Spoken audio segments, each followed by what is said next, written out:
കേട്ടുവോ പൂപ്പാലയിൽ രാപ്പാടി പാടും പ്രേമരാവിൻ ചിന്തുകൾ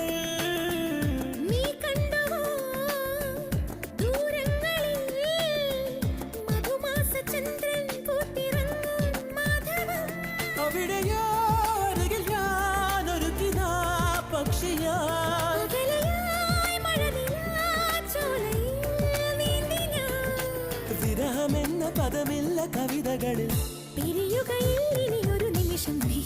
സുന്ദരൻ എന്നോമൽ സുന്ദരി